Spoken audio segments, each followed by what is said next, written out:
అండాయ్ మా గోదావరి రుచులకి స్వాగతం అండి.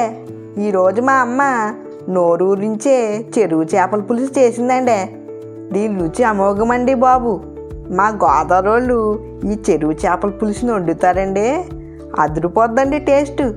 ఇంకా మా అమ్మ ఈ చేపల పులుసుని మా గోదావరి స్టైల్లో ఎలా వండిందో చూసేద్దాం పదండి. ముందుగా చెరువు చేప ముక్కల్ని ఉప్పు పసుపేసి శుభ్రంగా కడిగేసుకుందండి. తర్వాత ఈ చేప ముక్కల్లోకి 1.5 టేబుల్ స్పూన్ కారం, 1/4 టీ స్పూన్ పసుపు ఈ రెండు వేసిన తర్వాత బాగా ముక్కలకి పట్టించేసి పక్కన పెట్టేసిందండి.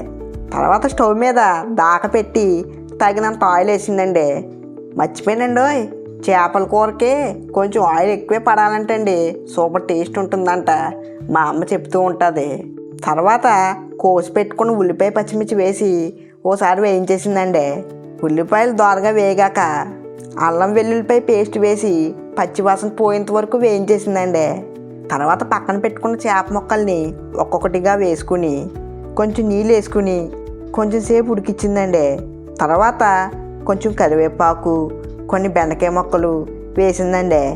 చేపల పులుసులో బెండకాయ ముక్కలు వేస్తే చాలా టేస్ట్ ఉంటుందండి, ముఖ్యంగా చెరువు చేపల పులుసు అండోయ్. తర్వాత మూత పెట్టి 2 నిమిషాలు ఉడకనిచ్చిందండి. తర్వాత మూత తీసి నానబెట్టి తీసుకున్న చింతపండు రసాన్ని వేసేసిందండి.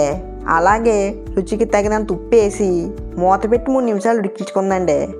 తర్వాత కూర కొత్త ఉడుకుతున్నప్పుడు 1/2 టీ స్పూన్ ధనియాల పొడి, 1/4 టీ స్పూన్ జీలకర్ర పొడి ఇవన్నీ వేసుకున్న తర్వాత 10 నిమిషాలు ఉడికించేసిందండి.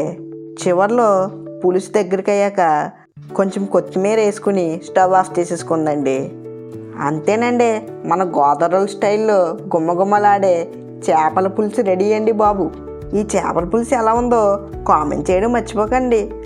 అలాగే ఈ వీడియోకి ఒక లైకు, షేరు, ఇలాంటి మంచి రెసిపీస్ కోసం మా ఛానల్ని సబ్స్క్రైబ్ కూడా చేసుకోండి. మరి ఉంటానండి మరి.